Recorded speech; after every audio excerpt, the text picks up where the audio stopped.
Toast by Shaslan.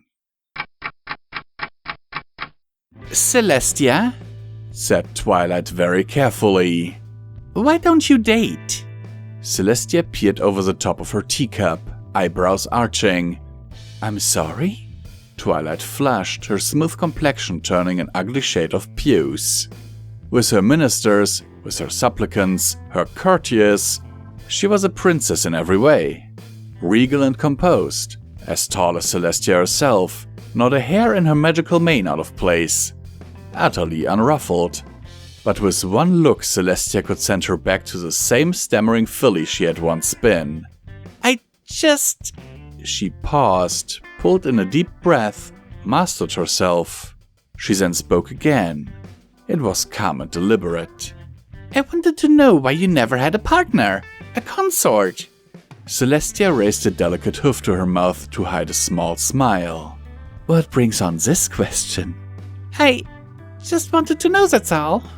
That enigmatic smile widening, Celestia took a sip of her tea, so slowly it was almost performative. Levitated the teacup back into its saucer with care. Twilight shifted in her seat. Celestia appeared to be deep in thought, and Twilight readied herself to receive whatever mystical royal secret her mentor was about to impart. "We must think of the many, Twilight, not the few. Now, I wouldn't tell this to just any pony," Celestia said at length, "but I think I owe you the truth, my faithful student." Her spine straightened. Twilight readied herself. Celestia was going to share a secret. Something no pony but she and Twilight would know. It was a heady brew, that feeling. The exact same as when she was a scrawny 6-year-old, invited to become personal student to the princess. And here Celestia paused dramatically, her eyes glinting wickedly beneath the floating rainbow haze of her mane, "had loads." "What?" squeaked Twilight, the words slipping out before she could modulate it. Celestia bit off a large corner of the toasted bread she held in her magic. It crunched loudly as she chewed. "Dozens of them," she said casually. "Every year, the guard used to escort them in through a tunnel in my bedroom and take them away again in the morning. You wouldn't believe how many small businesses in Canterlot got their seed funding from my hush money." "What?" repeated Twilight. Celestia took another bite. Her pink tongue flicked out to lick the butter from her lips in a very un-Celestia-like way. "Really, Twilight, where did you think blue blood came from?"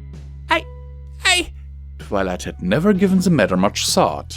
Blue blood had simply always been there, an annoying and unscientific bore to be avoided at all costs. "He's my grandson," Celestia explained. "Give or take a generation or 3. Having foals isn't common for alicorns, but I had a daughter a couple of centuries ago." Twilight felt like her world was teetering on its foundations. She had thought she was the closest Celestia had come to motherhood. But it didn't make sense. Centuries of equestrian art and culture were built upon their untouchable, gloriously remote princess. As far removed from the common pony as the sun she commanded.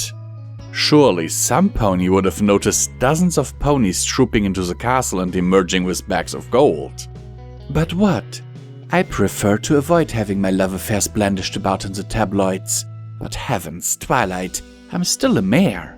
I have urges like every pony else. Urges? What urges? The only urges Twilight had were to improve access to early childhood education and rebalance the national economy through reducing inflation. Proper princess-like urges.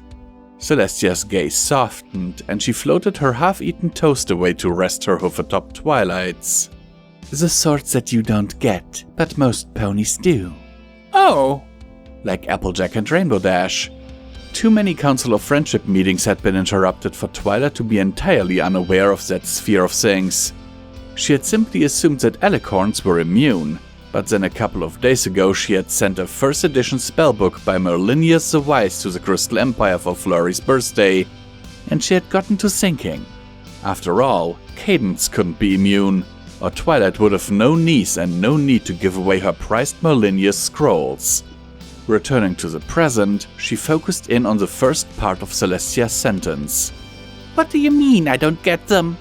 Twilight, my dear, the fact that you're 47 years old and this is the first time you've sought to ask yourself the question of whether you're interested in romance ought to suggest something, don't you think? Twilight looked down at her shining gold horseshoes, shuffled them like a sheepish 12-year-old caught transforming the palace peacocks into mice just to practice. Princess, I swear, I turned them right back. Maybe, she muttered. There's nothing to worry about, Twilight, Celestia promised her. Really, Cadence will be the first to tell you that love comes in many forms. It's different for every pony. You just happen to favor the friendship form of love more than the others. But if even you had lovers... Twilight trailed off. For decades she had rested secure in the knowledge that this was just one more way in which she was exactly like her idol. To find out that assumption had been false was an almost physical pain. Had? Said Celestia sharply. Twilight Sparkle, I am retired, not dead. Twilight was still staring at her hooves.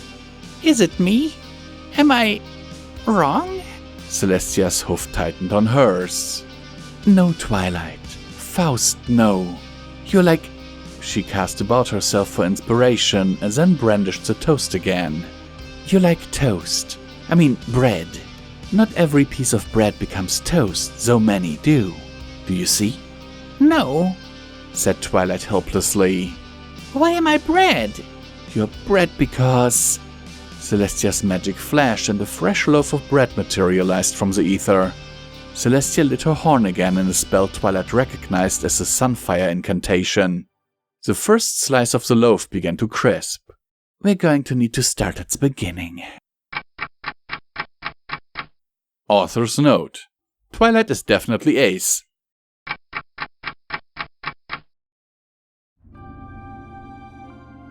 We here at Pony&Wolf Productions thank these amazing patrons of ours for their monthly support, without which all of this would not be possible.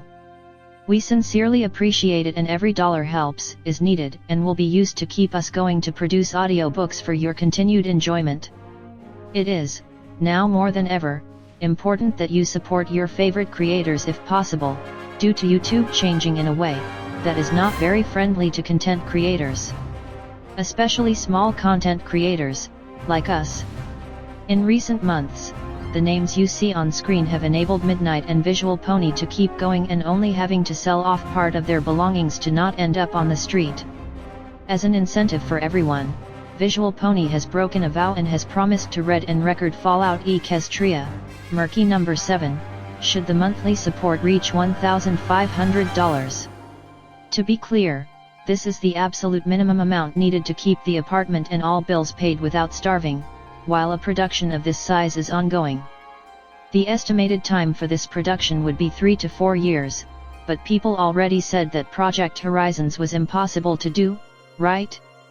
And now look who did it, so with Pony&Wolf, you know we can finish the job.